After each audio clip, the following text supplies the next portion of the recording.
여러분 한 주간 동안 잘 지내셨죠? 네. 저의 그 소식을 여러분들이 다 들어서 알고 계실 줄 압니다. 저는 이번 주에 목 디스크로 병원에 잠깐 입원했다가 이렇게 나왔는데, 이게 스마트폰을 많이 해가지고 걸린 병인데 사람들에게는 책을 많이 읽어서 그렇다, 이렇게 지금 이야기를 하고 돌아다니고 있습니다. 제가. 그래서 우리 교회 안에서는 목사님이 책을 많이 읽어서 그렇게 됐다, 그렇게 소문을 좀 내주시고, 아프면 아무것도 열심히 집중해서 잘 못하는 것 같아요. 그래서 설교 준비도 열심히 해야 되는데 오늘은 평상시보다 원고를 보고 읽는 시간이 더 많을 것 같아요. 그래서 원고를 잘 숙지하고 이렇게 강단에 써야 되는데 아파서 잘 들여다보기가 많이 어렵더라고요. 그래서 여러분 어쨌든 여러분들 건강하셔서 아프지 않기를 바랍니다. 그리고 저를 위해서 기도해 주신 많은 분들 감사드려요. 그래서 하루 시술을 받고 이렇게 나오고, 또 여러분들이 많이 기도해 주셔서 그런지 몰라도 주일 아침이 되니까 더 아픕니다. 기도를 살살 해주시고, 또 보면 목사가 자신감이 넘치는 모습보다는 약간 해숙해지고 아픈 듯해야 교인들이 더 잘해준대요. 그래서 그런 기대하는 마음들 가지고 오늘 교회에 왔습니다. 오늘 하루 교회에서 보낼 때 특별히 저에게는 좀 더 따뜻하게 여러분들이 잘해주시기를 주님의 이름으로 부탁합니다. 오늘 우리 홍 집사님 기도 이렇게 하시는 내용들을 같이 들으면서 참 설교하는 사람으로서 보람이 참 많이 들어요. 모든 분들의 기도가 참 다 은혜롭고 이런데, 참 홍 집사님께서 기도하시는 내용들 보니까 그래도 열심히 외치고 증거했던 내용들이 우리 성도들이 그렇게 다 살아내지는 못하지만 삶 속에 그런 분투들이 있는 것 같아서 참 기쁘고 감사합니다. 그래서 오늘 여러분들에게 증거하고자 하는 오늘 혼인잔치의 비유도 오늘 아마 홍 집사님께서 기도하셨던 그 기도의 내용과 비슷할 것 같아요. 그래서 오늘 여하튼 준비한 이 말씀 여러분 영혼에 큰 은혜가 되시기를 우리 주님의 이름으로 축복합니다. 우리 교회가 예배 순서나 이런 것들이 조금 바뀌어서 그런지 보니까 노래를 다 몰라. 그리고 분위기가 전반적으로 예배는 시작됐는데 분위기가 약간 어색한 것 같아요. 설교를 듣긴 들어야 되는데. 그래서 여러분 아이스 브레이킹 하는 마음으로 우리 옆에 있는 우리 가족들하고 새해 인사 다시 한번 하겠습니다. 그래서 한 주간 동안 어떻게 지내셨습니까? 이렇게 인사도 물으시고 그렇게 우리 하나님 말씀 받도록 하십시다. 옆으로 앞뒤로 인사 한번 나누시죠.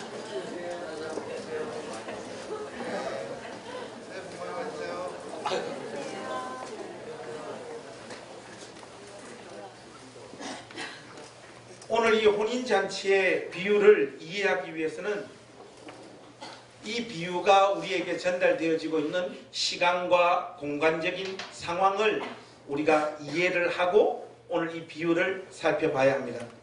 일단 그 부분을 여러분들하고 먼저 한번 확인했으면 좋겠습니다. 이 비유는 예수님 생애의 마지막 일주일 동안 있었던 사건 속에서 전달되어지고 있는 비유라는 거, 여러분들이 그것을 잊으시면 안 됩니다.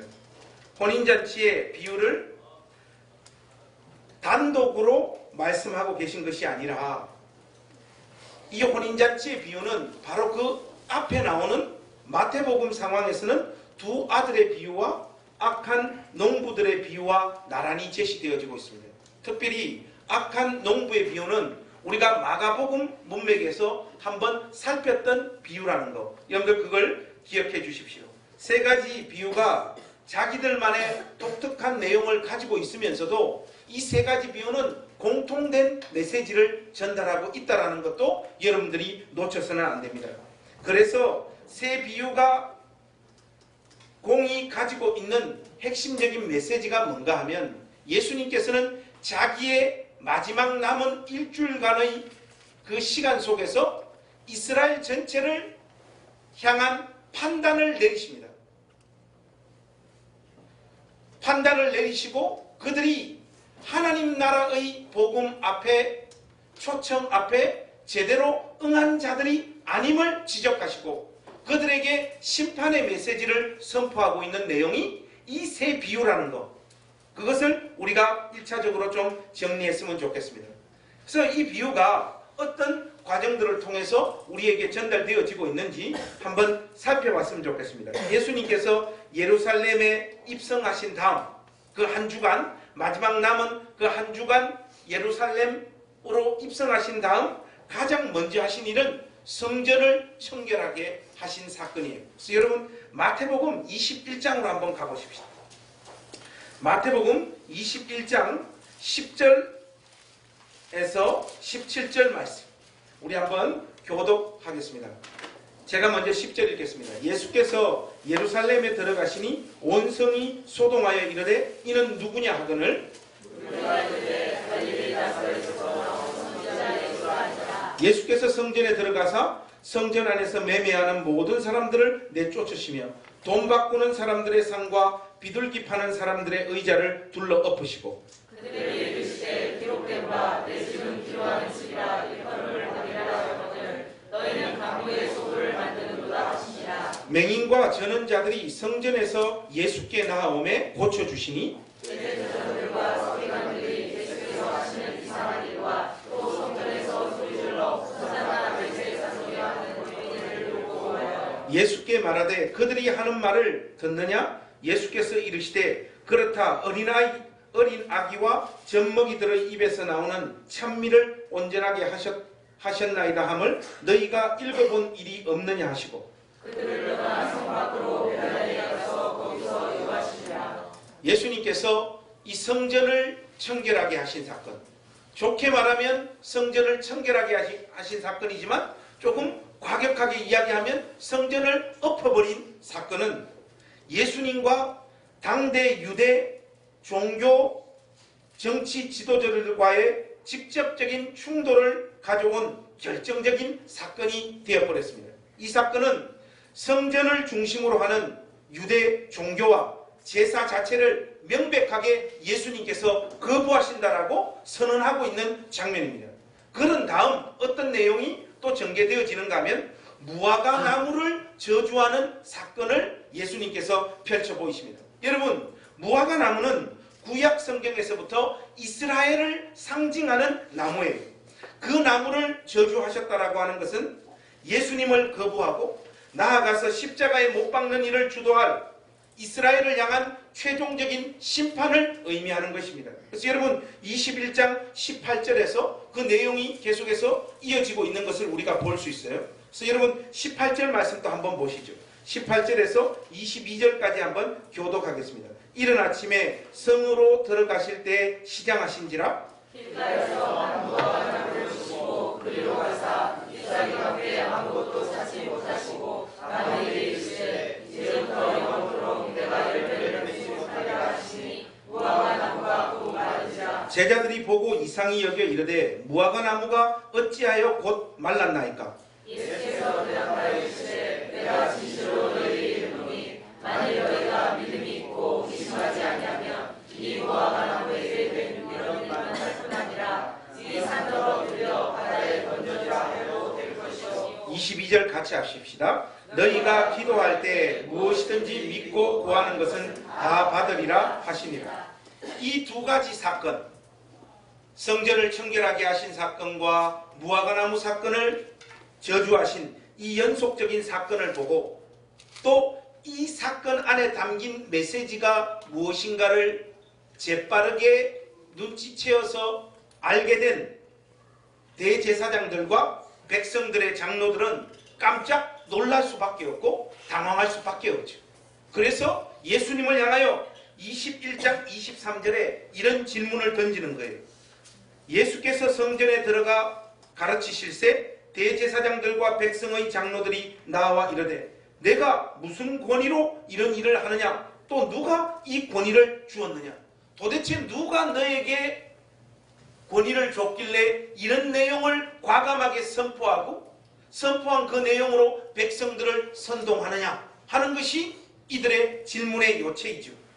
이들의 질문에 예수님께서 직접적인 답을 주시는 방법을 피하시고 선택한 방법이 뭐냐? 세 가지의 비유였더라. 여러분 이해가 되십니까?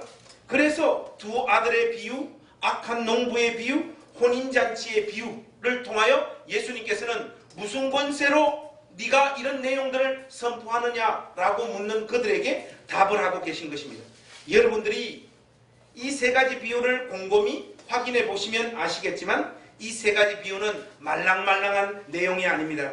심판의 내용을 담고 있는 것들이에요. 당연히 이 세 비유로 말미암아 예수님은 종교, 정치 지도자들과의 관계가 극단으로 치닫고 말게 됩니다.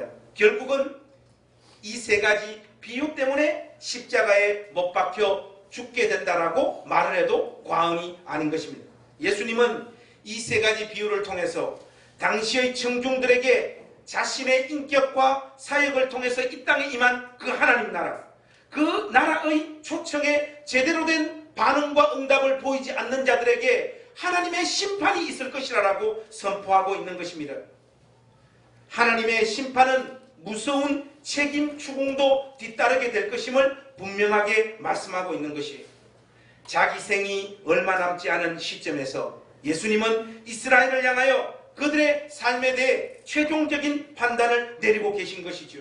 이 정도를 여러분들이 정리하고 염두하신 다음 오늘 본문 말씀인 혼인잔치의 비유로 들어가셔야 됩니다. 그래서 여러분 혼인잔치의 비유를 본격적으로 우리가 한번 확인해 보겠습니다. 22장 1절에서 10절 말씀해 보시면 먼저 1절에서 7절의 내용을 한번 보십시오. 임금이 혼인잔치를 열어 사람들을 초청합니다. 그런데 사람들의 반응이 어떻습니까? 특별히 3절과 4절에 나와 있듯이 오기를 싫어하거늘 또는 그들이 돌아보지도 않고 한 사람은 자기 밭으로 한 사람은 자기 사업하러 가고 그 남은 자들은 종들을 잡아 모욕하고 죽이니 이렇게 나와 있습니다. 여러분 이런 정도의 내용을 통해서 여러분들은 악한 농부의 비유와 혼인잔치의 비유의 내용이 거의 유사하다라는 거 여러분들 눈치채시죠? 악한 농부의 비유에서도 주인이 종들을 보내고 마지막에는 자기의 사랑하는 아들을 보냈지만은 그 종들과 최종적으로는 아들까지 모욕하고 죽였던 그 내용과 거의 비슷한 설명을 다른 내용으로 하고 있다는 것을 우리가 확인할 수 있습니다. 하나님 나라의 복음에 무관심한 자들, 이런저런 이유로 그 예수님의 초청에 응하지 않는 자들, 더 나아가 적대적인 행동을 보이는 자들에게 심판이 주어지게 될 것임을 예수님은 분명하게 말씀하고 있습니다. 이어서 이들의 예수님의 초청에 대하여 무관심하고 거부하고 적대적인 행동을 취한 자들의 선택에 예수님은 어떻게 행하십니까? 9절에서 10절에 그 방향을 전격적으로 다 바꿔버려요. 9절과 10절에 보면 내 거리 길로 가서 사람을 만나는 대로 혼인잔치에 청하여 오라 한대. 종들이 길에 나가 악한 자나 선한 자나 만나는 대로 모두 데려오니 혼인잔치에 손님들이 가득한지라. 10절까지의 내용을 정리해 보면 이렇습니다. 처음에 하나님은 이스라엘 백성들을 하나님 나라의 백성으로 초대하고 부르셨어요. 그러나 그들은 이 일에 관심이 없었습니다. 무관심하고 공격까지 감행한 자들이었죠. 하나님은 이제 더 이상 겉으로 볼 때 이 하나님 나라에 합당해 보이는 자들을 과감하게 포기하시고 세상적인 기준과 잣대로 볼 때는 무가치하고 하나님 나라의 백성이 될 만한 자격이 없어 보이는 세리와 창기와 심지어 이방인들까지 하나님 나라의 잔치에 초대하고 있는 새로운 국면을 열어제치고 있는 것입니다. 여기서 말씀이 딱 끝나면 이게 얼마나 깔끔합니까? 원래 선택받은 듯한 하나님의 백성들이 예수 그리스도의 하나님 나라 복음을 거부했을 때 예수님은 그들을 물리치시고 아무런 자격 없는 자들에게 한없는 은혜를 베푸사 새로운 하나님 나라의 백성으로 불러주셨더라 하면 설교도 빨리 끝나고 그것으로 제 목 디스크도 악화되는 일도 없고 여러분들이 기대하는 설교도 일찍 끝나는 1타 3피의 역사가 일어나는데 이 비유는 거기서 끝나지 않고 애매한 내용이 있습니다. 애매한 내용일 뿐만 아니라 굉장히 어려운 내용으로 이 비유가 진입하고 있는 것을 볼 수 있어요. 여러분 11절에서 13절 내용을 우리가 한번 같이 보십시다. 11절에서 13절 내용을 보시면 제가 11절 읽을게요. 여러분들 12절 읽고 13절 같이 읽겠습니다. 임금이 손님들을 보러 들어올세 거기서 예복 입지 않은 한 사람을 보고 이르되 친구여 어찌하여 예복을 입지 않고 여기 들어왔느냐 하니 그가 아무 말도 못하거늘 13절 같이 하십시다. 임금이 사환들에게 말하되 그 손발을 묶어 바깥 어두운 데 내던지라 거기서 슬피 울며 이를 갈게 되리라 하니라. 그러면서 14절에는 우리의 인간적인 본성에서 볼 때는 굉장히 재수 없어 보이는 듯한 결론을 맺고 계세요. 청함을 받은 자는 많되 택함을 입은 자는 적으니라. 이 무시무시한 결론을 짓고 있단 말이죠. 여러분 이 말씀은 쉬운 듯 하면서도 쉽지 않은 내용입니다. 제가 1차적으로 여러분들에게 한번 말씀드렸듯이 종교, 정치 지도자들, 그 사회를 지탱하고 있었던 교양과 상식과 경제적인 어떤 수준이 바탕이 되어 있는 자들에게 하나님의 초청이 있었어요. 이들은 자기들의 삶의 체계를 흔드는 예수님의 하나님 나라 초청하는 그 복음을 받아들일 수 없어서 예수님을 무관심하거나 자기들 하고 싶은 대로 살았거나 심지어는 이 체제를 흔드는 듯 보이는 예수님을 모욕하기까지 했습니다. 이때 하나님의 선택은 이들을 과감히 포기하고 그 사회에 별 볼 일 없는 자들, 죄인이라고 낙인이 찍혔던 세리와 창기들과 심지어 이방인들 동안 전면적으로 하나님 나라의 백성이 될 수 있다라고 그들을 초대했단 말이죠. 그리고 이야기는 거기서 끝나줘야 됩니다. 이처럼 무가치한 자들도 하나님 나라의 백성이 될 수 있다.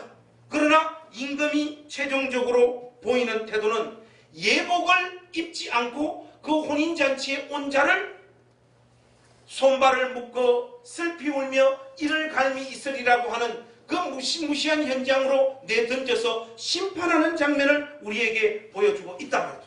도대체 예복을 입지 않고 혼인잔치에 왔다라고 하는 이 사건은 무엇을 의미할까요? 저는 오늘 이 설교로 비유를 총 12번 여러분들에게 설교를 하게 되는데 이제까지 여러분들에게 비유 설교를 한 것 중에 오늘 설교가 제일 어려워요. 해석하기도 어려울 뿐만 아니라 도대체 여기서 예수님께서 우리에게 말씀하시려고 하는 의도가 뭘까? 그걸 찾아내기가 굉장히 어려웠습니다. 예복을 입지 않고 혼인잔치에 온 세리와 창기와 겉으로 볼 때 하나님 나라의 백성으로 합당하게 보이지 않는 그들. 그래서 그들마저 심판을 받게 되어지는 이 장면에 대한 해석이 굉장히 충돌하고 이 학자 저 학자 이 목사님 저 목사님의 의견이 확연히 갈라지는 것을 볼 수 있습니다. 그래도 또 말씀을 전하는 사람의 입장에서는 거기서 분명한 내용들을 뽑아내어서 여러분들에게 명확한 메시지를 전해야 되는 것이 설교자로서의 책임이죠. 여러분 이것도 괜찮고 저것도 괜찮습니다. 그렇게 이야기할 수는 없습니다. 일단은 복음주의 진영에 있는 유명하다고 하는 거의 모든 목사님들이 예복을 입지 않고 혼인잔치에 온 이 장면을 어떻게 해석을 하느냐를 살펴봤어요. 대부분의 목사님들이 예복을 입지 않고 혼인잔치에 온 이 장면을 그리스도의 옷을 입는 것으로 설명하고 있습니다. 이게 무슨 말인가 하면요, 여기에서 말하는 이 예복은 하나의 은유로서의 그리스도의 의를 상징한다는 것이에요. 그래서 여러분들 일단은 말씀 한 구절 보십시다. 어디로 가는가 하면 이사야서 61장 10절 말씀. 이 중요한 말씀이니까 한번 우리가 같이 찾았으면 좋겠습니다. 이사야서 61장 10절 말씀. 이사야서 61장 10절 말씀입니다.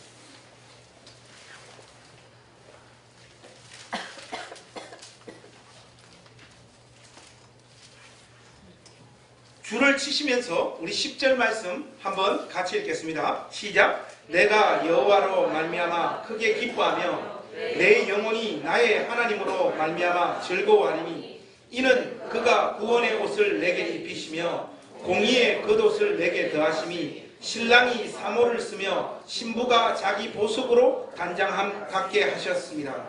한마디로 여기서 말하는 예복은 한마디로 의인데 그 의는 인간이 자체적으로 생성할 수 있는 것이 아니고 하나님께서 일방적으로 주시는 것이 아니냐는 것이에요. 실제로도 이 비유를 보면 길가에 아무런 생각 없이 하루를 살고 있는 자들에게 내거리로 나가서 무작정 이 혼인잔치에 참여할 자들을 불러오라고 했잖아요. 그래서 그들을 길거리로 나가서 불러왔는데 네 왜 예복 안 입고 혼인잔치에 왔느냐 이렇게 말하는 것이 말이 되느냐는 겁니다.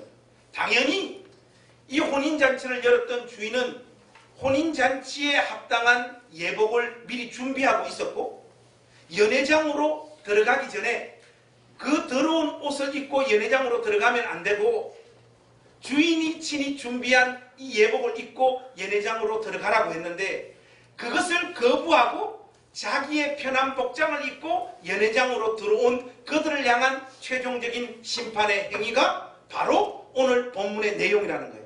한마디로 이것을 조금 영적으로 받아들이고 해석하면 인간이 자기가 살아왔던 삶의 어떤 의와 도덕과 윤리적인 수준 있는 삶으로 하나님 앞에 의롭다고 인정받을 수 있는 자는 아무도 없다는 거예요. 한마디로 우리 주 예수 그리스도께서 십자가에서 우리 죄를 위하여 죽으셨을 뿐만 아니라 하나님의 공의로운 모든 요구를 충족시키면서 획득하신 그 의를 인간에게 전가시켜 주셨고 바로 인간이 하나님 앞에 의롭다라고 설 수 있는 유일한 한 길은 그 의를 하나님으로부터 예수 믿는 믿음을 통하여 전가받는 방법밖에 없다라고 하는 그 말씀으로 이 말씀을 해석한단 말이죠. 그래서 여러분 로마서 3장으로 한번 가보십시다. 로마서 3장에 가보시면 21절과 22절에 여러분들이 아주 잘 아시는 이런 내용이 나와 있습니다. 로마서 3장 21절과 22절 말씀 우리 한 목소리로 한번 같이 읽겠습니다. 21절과 22절입니다. 시작. 이제는 율법에 하나님의 한 의가 나타났으니 율법과 선지자들에게 증거를 받은 것이라. 곧 예수 그리스도를 믿음으로 말미암아 모든 믿는 자에게 미치는 하나님의 의니 차별이 없느니라. 이 의를 입는 자만이 혼인잔치에서 의롭다라고 최종적으로 심판받는 자리에 서는 것이 아니라 하나님의 영광스러운 영광의 관을 서는 제대로 된 초청자, 선택함을 입는 자가 될 수 있다는 것입니다. 어떻습니까 여러분? 이 해석이 깔끔하죠? 설명 그 자체로는 무리가 없어 보이고 나름 논리도 갖춘 해석 같아 보입니다. 그런데 마태복음의 흐름에 비추어 보면 뭔가 자연스럽지가 않아요. 지금 여기서 조직신학의 칭의론을 등장시켜서 더군다나 바울신학의 렌즈로 이 예복을 해석하는 것은 무리수를 두는 것 같습니다. 음식으로 치면 이 해석은 라면이에요. 땡기지는 하는데 덥석 먹고 싶지는 않습니다. 일단 저는 이 해석은 적극적으로 동의하기가 어렵습니다.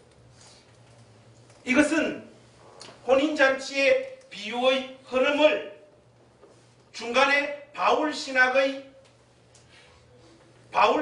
동원해가지고 억지로 끼워 맞춘 것 같아요.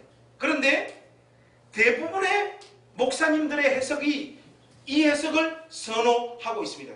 특히 존 메가더, 존 파이퍼, 어지간 유명한 목사님들은 전부 다 이 해석을 뽑아들었어요.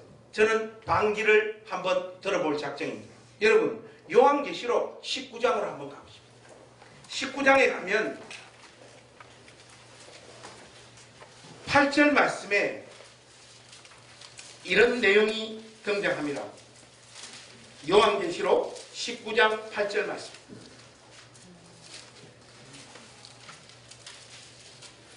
19장 8절 말씀 우리 한 목소리로 한번 다 같이 읽겠습니다. 시작. 그에게 빛나고 깨끗한 세마포 옷을 입도록 허락하셨으니 이 세마포 옷은 성도들의 옳은 행실이로다 하더라. 이 레퍼런스가 힘을 발휘하는 것은 어린 양의 혼인잔치 상황에서의 옷을 설명하고 있잖아요. 거기에서 이 옷은 성도의 옳은 행실로 보고 있습니다.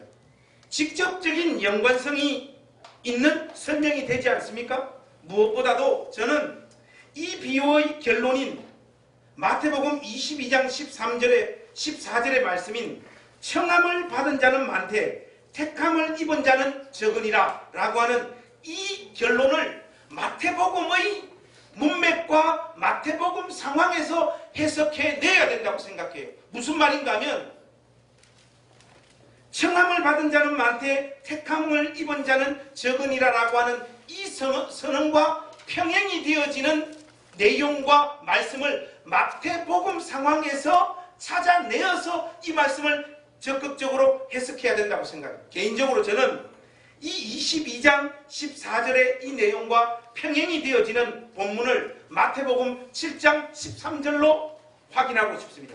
여러분 그쪽으로도 한번 넘어가 보시죠. 마태복음 7장 13절 14절 말씀을 보시면 이런 내용이 나옵니다. 이 말씀은 아마 우리 천우진 집사님께서 몇 주 전에 본문으로 잡아서 여러분들에게 설교해 주셨던 본문 같은데요. 여하튼 한번 보겠습니다. 13절 14절 같이 읽겠습니다. 시작. 좁은 문으로 들어가라. 멸망으로 인도하는 문은 크고 그 길이 넓어 그리로 들어가는 자가 많고 생명으로 인도하는 문은 좁고 길이 협착하여 찾는 자가 적음이라. 청함을 받는 자는 많되 택함을 입은 자는 적으니라라고 하는 이 말씀과 좁은 문으로 들어가라라고 하는 이 말씀은 동일하게 마태복음 상황에 등장하고 있는 말씀이고 그 의미상 내용이 거의 오버랩되어지고 있는 것이 틀림없습니다. 하나님 나라에 초대받은 사람은 많지만 실제로 구원받는 사람은 얼마 되어지지 않는다는 말씀입니다. 이 말씀은 인간의 그 어떤 책임을 배제시키고 있는 말씀이 아닙니다. 선택의 개념은 인간의 응답을 무가치하거나 인간에게 어떤 책임도 없고 면죄부를 제공해 준다라고 하는 차원의 교리가 아닙니다.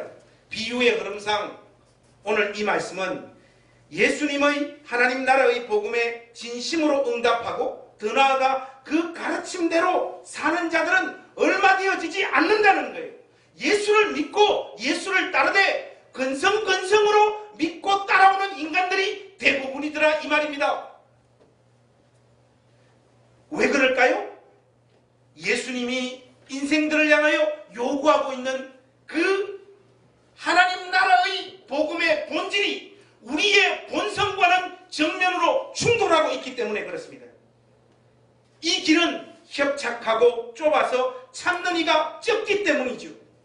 초대받아 온 자들도 대부분 어떻게 살아갑니까? 그 마태복음 7장에 있는 상황으로 보면 나더러 주여 주여 하는 자마다 천국에 들어갈 것이 아니요 다만 하늘에 계신 내 아버지의 뜻대로 행하는 자라야 들어가리라. 그날에 많은 사람이 나더러 이르되 주여 주여 우리가 주의 이름으로 선지자 노릇하며 주의 이름으로 귀신을 쫓아내며 주의 이름으로 많은 권능을 행하지 아니하였나이까 하리니 그때 내가 그들에게 밝히 말하되 내가 너희를 도무지 알지 못하노니 불법을 행하는 자들아 내게서 떠나가라 하니라. 겉으로 예수님을 믿는 척하고 또 신앙적인 행위도 하고 겉으로 볼 때 열매도 있어 보이는 그 어떤 현상적인 모습에 대해서 우리 주님은 가혹하기만큼 너희들은 가짜라고 선포하고 있는 것입니다. 그래서 저는 오늘 이 혼인잔치의 비유를 우리 행식침례교회 권속들에게 어떻게 적용을 할까 많은 고민을 했습니다. 하나님 나라의 특징을 그 삶에 담아내지 못하는 자들을 향한 분명한 심판의 메시지가 이 혼인잔치의 비유입니다. 어쩌면 이 혼인잔치의 비유의 결론은 세 비유 중에도 두 번째 비유 21장에 있는 이 말씀, 그러므로 내가 너희에게 이르노니 하나님 나라를 너희는 빼앗기고 그 나라의 열매 맺는 백성이 받으리라 하는 이 말씀이 결론으로 뽑아들여야 되지 않겠는가 생각되어져요. 사랑하는 행신침례교회 가족 여러분, 하나님의 은혜와 긍휼은 값없이 우리를 찾아오지만 그 하나님 나라의 복음은 그 나라를 보여주는 삶의 열매를 반드시 요구한다라고 하는 사실을 잊지 마십시오. 어떤 의미에서 혼인잔치의 비유는 그리스도를 전혀 알지 못하는 이 세상을 향하여 선포하고 있는 메시지가 아닙니다. 1차적으로 혼인잔치의 반응을 보인 자들, 한마디로 주님의 몸된 교회 안을 찾아 나온 저와 여러분들 향하여 던지는 무시무시한 경고의 메시지라는 것을 우리가 잊어버려서는 안 됩니다. 여러분, 이 내용을 쫙 펼쳐서 한번 정리를 해보면요,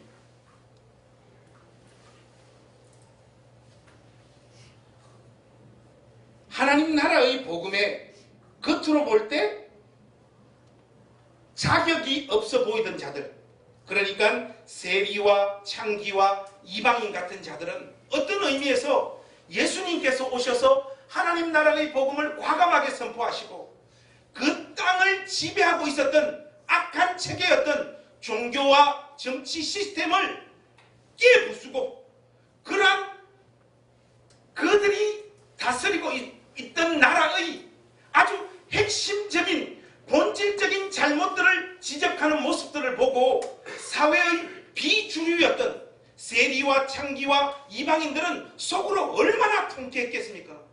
얼마나 그들은 눌려서 살았겠어요. 수백 년 변하는 것 없이 가진 자들, 종교와 정치 권력을 붙잡고 있는 자들을 권세 있고 능력 있는 서기관들의 가르침들과는 차원이 다른 내용들을 가지고 이 땅에 오셔가지고 깨부수기 시작을 하니까 사회의 비주류들의 가슴들이 들썩거리고 예수님의 복음에 관심을 가질 수밖에 없는 거죠. 저분은 진짜다. 가진 자들, 권력을 가진 자들 눈치를 보지 않고 저들을 깨부술 뿐만 아니라 그리 하나님 나라의 복음에 합당하지 않는 자라고 저렇게 과감하게 선포하고 있지 않느냐. 이 내용에 열광을 하면서 그들은 예수님의 가르침에 동참합니다. 동참을 하는데 최종적인 결과는 어떻습니까? 그들 역시 예수님이 세상을 향하여 비판하고 그들의 잘못을 정죄하는 내용에 흥분하고 동의가 됐고 기쁨이 있었지, 그 하나님 나라의 복음대로 그들이 살았던 것은 아님을 우리에게 보여주고 있는 것입니다. 우리 행신침례교회는 개척을 시작하고 비교적 빠른 시간 안에 사람들이 꽤나 모이는 교회가 되어가고 있는 것 같습니다. 이렇게 말하니까 제가 목회를 대단히 잘하는 사람 같아요. 실질적으로 또 그렇기도 하고.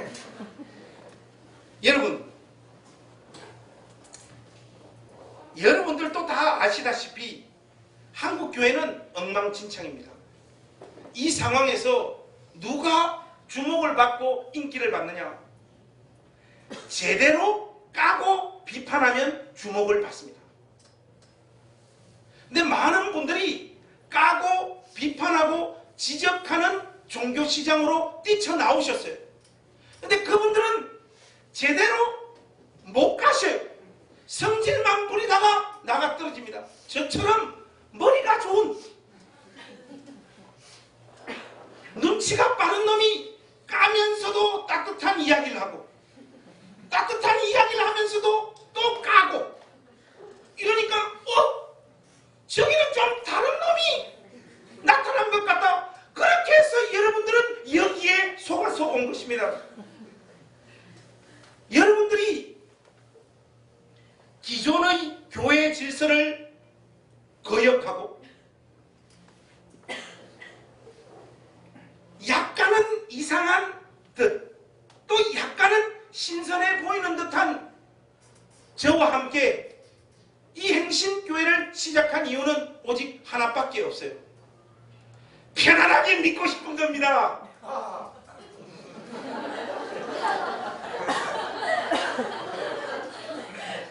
11조 안에도 안 쪼우잖아요. 주일 성수하라고 여러분들 쪼아대지 않잖아요. 그러면서도 또 주중에 밥은 잘 사주잖아요. 이런 것이 좋은 거예요. 근데 여러분, 우리 공동체를 향해서 이렇게 한번 물어보고 싶습니다. 우리는 예수님이 그 종교와 정치 지도자들의 잘못을 지적하는 것에 흥분하고 있는 자들인지, 아니면 예수님이 하나님 나라의 복음을 선포하시며 이대로 살아내라고 요구하시는 그 가르침에 우리의 가슴이 흥분하고 있는 자들인지를 살펴봐야 됩니다. 남의 잘못과 어그러짐을 지적하는 사람들은 많아요. 근데 여러분, 우리의 객관적인 모습은 남의 잘못을 지적하고 그렇게 살아서는 안 된다라고 이야기는 하는 것은 잘해요. 근데 중요한 것은 우리가 지적한 그 사람들의 잘못을 우리가 동일하게 반복하고 있다는 것이 오늘 우리의 객관적인 문제입니다. 저와 여러분들은 이 가슴에 철조망을 달고 있는 사람이에요. 어디 가면 찌르는 것은 잘합니다. 그러나 성경이 본질적으로 우리를 향하여 살아라고 요청하는 그 삶의 열매들은 우리 가운데 없는 거예요. 마치 오늘 우리들의 모습은 이런 것과 비슷한 것 같아요. 하나님, 저 집사님 오늘 기도할 때 눈을 떴습니다. 제가 그것을 하나님 앞에 일러 바치고 싶어요. 여러분, 기도할 때 남이 눈 뜨고 있었는 거 지적하는 놈은 저도 눈 뜨고 있었잖아요. 제가 책을 쓰고 페이스북에 글을 올리고 하니까 그것들을 통해 가지고 저에 대한 어떤 이미지가 만들어지는 것 같아요. 그 저의 객관적인 모습과는 상관없이 저를 바라보는 사람들이 가지는 어떤 이미지가 형성되어지는 것 같아요. 그래서 주로 저를 만나자고 찾아오는 목사님들은 누군가니까 한국 교회를 한번 개혁해보자 하는 목사님들이 저를 찾아와요. 목사님의 글을 보니까 우리 같이 마음을 합쳐가지고 우리 한국 교회를 한번 바꿔봐야 될 것 같은데 목사님의 마음이 어떠냐? 저는 사실 그런 것에 전혀 관심이 없는 사람입니다. 관심이 없지만은 겉과 속이 다른 사람이기 때문에 그런 걸 한번 해보자는 사람들에게 매몰차게 거절은 못합니다. 그래서 같이 한번 해보시죠. 해서 말을 하면서 적당한 거리를 두면서도 그러한 모임에 참여하죠. 참여해서 한국교회를 지적하고 대안을 제시하고 목소리를 높이는 그분들의 객관적인 삶을 들여다볼 기회들이 저에게는 많이 있었어요. 제가 내린 결론은 뭐냐? 우리의 규모가 작기 때문에 의롭고 깨끗하게 사는 듯 하는 사람들이 여기 모여있구나. 저는 우리 한국교회를 딱 두 교회로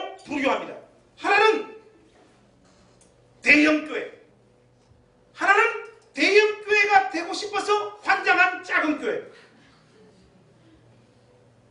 왜 우리가 큰 교회를 비판하고 삐뚤어진 자들을 향하여 지적하고 있느냐? 주님을 사랑하고 하나님 나라의 복음의 기준에서 이탈했기 때문에 열받는 것이 아니고 우리 스타일과 내 마음에 맞지 않는 거예요. 그것 때문에 우리가 비판하고 있는 겁니다. 우리에게 똑같은 여건과 환경이 열렸을 때 비판하고 욕하고 지적하고 있는 대부분의 사람들의 영적인 신앙적인 수준이 그 자리에 동일하게 갈 수밖에 없는 자들이라는 것을 저는 확인하게 되어집니다. 전들 뭐가 그렇게 다르겠습니까? 사랑하는 행진침례교회 가족 여러분, 우리 여기에 왜 모였습니까? 왜 우리는 새 교회를 하기 위해서 모였습니까? 우리가 저 교회는 저래서 틀리고 이 교회는 이래서 틀린다라고 하는 그 지적하는 그 내용을 빼고 여기에 함께 모여서 구체적으로 열매 맺고 있는 하나님 나라의 가치는 무엇이 있습니까? 오늘 우리에게 그 성도의 옳은 행실이 없다고 했을 때 우리는 저것은 틀렸다라고 실컷 지적하다가 예수님으로부터 예복을 입지 않았다라고 하는 이유로 최종적인 심판을 받는 자리에 설 수밖에 없는 존재들이라는 것을 잊지 않아야 됩니다.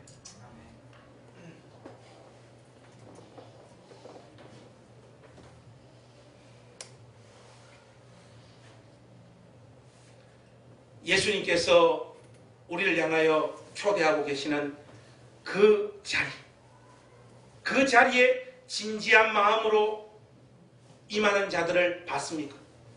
오고 오는 수많은 세대와 기독교 역사 가운데 개인적으로 참 답다운 게 뭔가 하면요, 제가 하나님 말씀을 전하는 자가 아니고 여러분들처럼 평신도라면 저는 여러분들처럼 이렇게 오랫동안 속으면서 교회를 다니지 않을 것 같아요. 왜 그런가 하면 여러분, 장구한 교회의 역사라고 할 것도 없이 그냥 한 7, 80년대부터 지금까지 흘러온 우리 한국교회 역사를 한번 보십시오.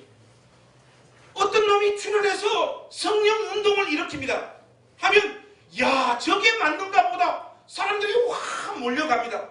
그러면 거기에 눈치 빠르게 대응하지 못했던 몇몇 똑똑한 이들이 그렇게 성령운동은 우리 한국교회의 대안이 될 수 없다, 제자훈련으로 나가야 된다 해가지고 제자훈련을 감행합니다.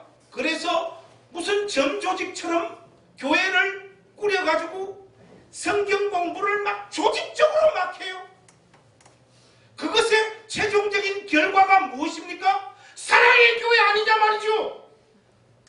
이건 녹화되는데 절단 났네.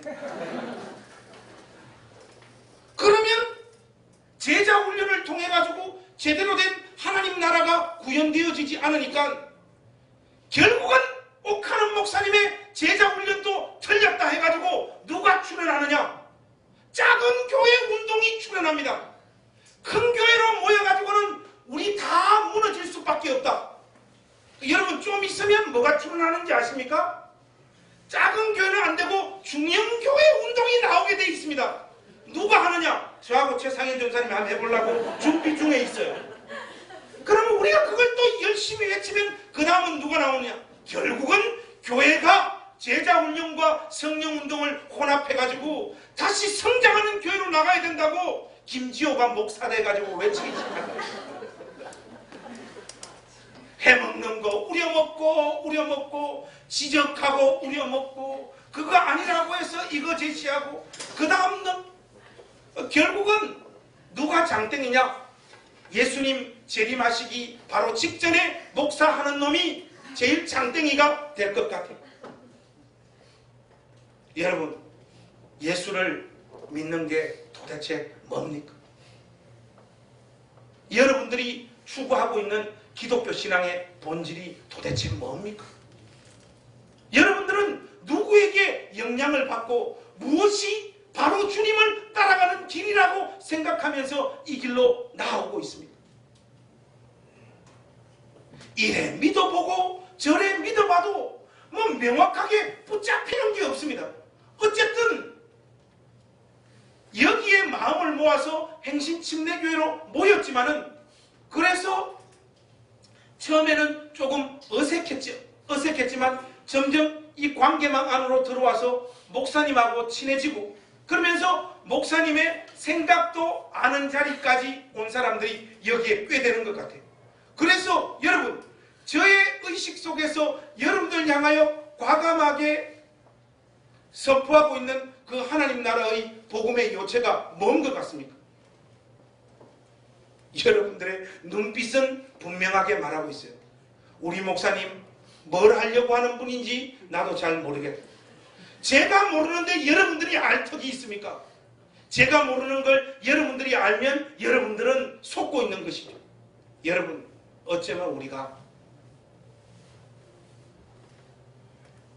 인간들이 이 모양 저 모양 교묘하게 포장해 놓은 그 종교 시장의 노예로 한평생 이리 끌려다니고 저리 끌려다니고 하고 있는 것은 아닌지 우리를 무시무시하게 확인해 보셔야 됩니다.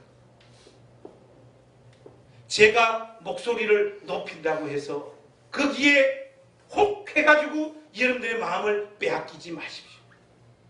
여기서 선포되어지는 그 말씀이 진짜 하나님 말씀인가 아닌가 하여 날마다 여러분들의 눈으로, 여러분들의 손으로 하나님 말씀을 열어 제치시고, 무엇이 정말 하나님 나라의 복음인가를 여러분 스스로 확인해 내시고, 확인한 그 복음의 내용 붙잡아 열매 맺는 신자들이 되어 주시기를 우리 주님의 이름으로 부탁합니다. 아멘. 주님을 주여 주여 종교적인 몇 가지 활동이나 행동들을 통하여 그것이 신앙의 열매라고 착각하지 마시고, 참으로 두렵고 떨리고 진지한 마음으로 성도의 옳은 행실을 여러분 생애 속에 쌓아가는 복된 인생들이 되십시오. 주님 앞에 서는 그날 내가 너를 도무지 알지 못한다. 한평생 이놈 저놈에게 속아서 이 교회 저 교회 이 가르침 저 가르침을 쫓아서 방황하고 주 앞에 섰는데, 주님이 우리를 향하여 최종적으로 선포하는 그 내용이 내가 너를 도무지 알지 못한다. 너는 예복을 준비한 자가 아니라고 하는 이 선언을 받는 인생보다 더 서글프고 더 불쌍한 인생이 어디 있겠습니까? 사랑하는 행신교회 가족 여러분, 참으로 이 시간 두렵고 떨리는 마음으로 우리의 구원을 이루어 가십시다.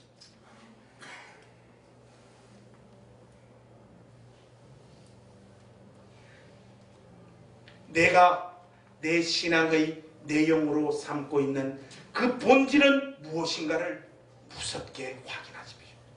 예수를 믿는 이 길을 대충 건성 그렇게 쫓아가지 마십시오. 마틴 로이드 존스의 지적처럼 주일날 여러분 왜 교회에 오십니까?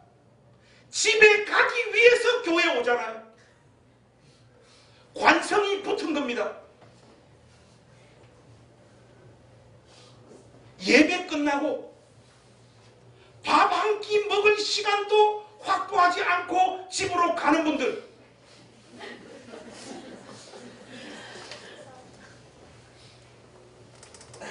집에 가기 위해서 교회 오는 사람들이 아니고 뭐겠습니까?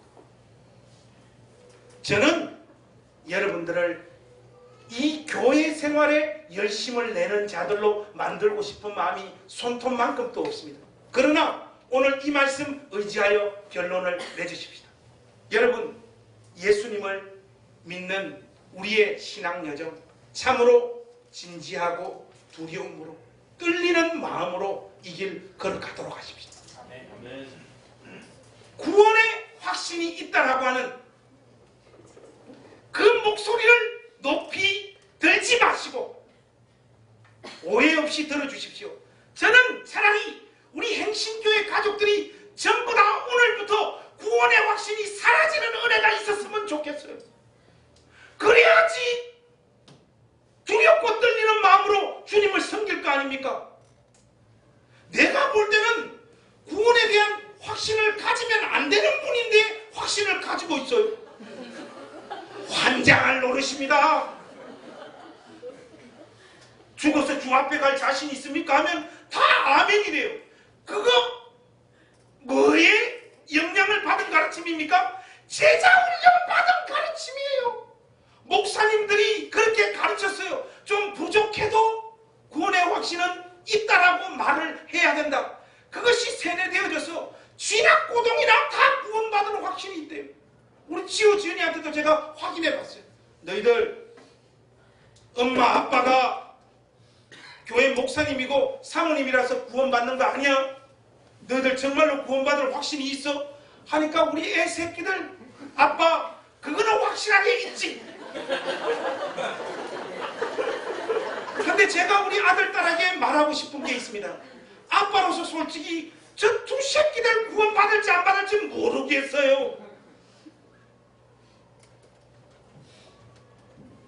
교리가 우리의 복이 아니고 우리를 예수님과 더 멀리 떨어지게 만드는 결정적인 도구로 사용되어지고 있는 서글픈 현실을 만납니다. 여러분, 오늘 우리의 모습 한번 들여다보십시오. 누구를 욕하고 지적하고 저렇게 하면 안 되는데 저건 그런 대로 하는 것 같아, 저건 틀렸어 하는 이런 식의 판단과 이런 식의 실력은 이만큼 올라가 있는데 예복을 준비하는 그 하나님 나라의 백성으로 그 복음을 삶으로 담아내는 그 열매들은 텅텅 비어있는 우리들의 현실을 목격할 수밖에 없는 것. 그것이 우리의 현실 아닙니다. 오늘 우리 행신침례교회 이 예배당 안을 장악하는 분위기가 평안과 기쁨과 즐거움이 되기보다는 두려움과 적지 않은 공포와 경성함과 나는 과연 어쩌면 예수님하고는 상관없이 종교생활에 익숙하여 이 생활을 지속하고 있는 사람이 아닌가 하는 그 자각들이 깊이 깨달아지는 복된 시간이 되었으면 좋겠습니다. 아멘. 여러분들의 그 근심과 걱정과 두려워하는 마음에 하나님께서 참으로 회개하는 영을 부어주셔서 주 앞에 서는 그날 예복이 준비되어지는 복된 인생들이 되시기를 우리 주님의 이름으로 축복합니다. 아멘. 기도하겠습니다.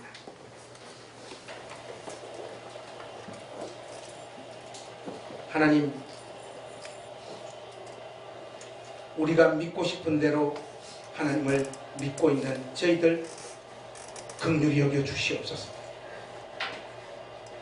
예수님하고 아무 상관없이 살면서도 여기저기서 배우고 익힌 구원의 확신은 또 명확하게 우리 가슴 속에 담아놓고 살아가는 저희들, 과연 예수님을 제대로 쫓아가고 있는 자들인지 두렵고 떨리는 마음으로 우리 마음을 들여다봅니다. 주님, 저희들은 왜 교회를 다니고 있으며 여기에 함께 모인 것일까요? 하나님, 우리를 불쌍히 여겨 주시옵소서. 주 앞에 서는 그날 참으로 예복이 준비되어지는 자로 우리의 삶이 준비되어지도록 은혜를 베풀어 주시옵소서. 이 일에 있어서 실패하는 우리 행신교회 가족들이 단 한 사람도 없도록 긍휼을 베풀어 주옵소서. 예수님의 이름으로 간절히 기도하옵나이다. 아멘.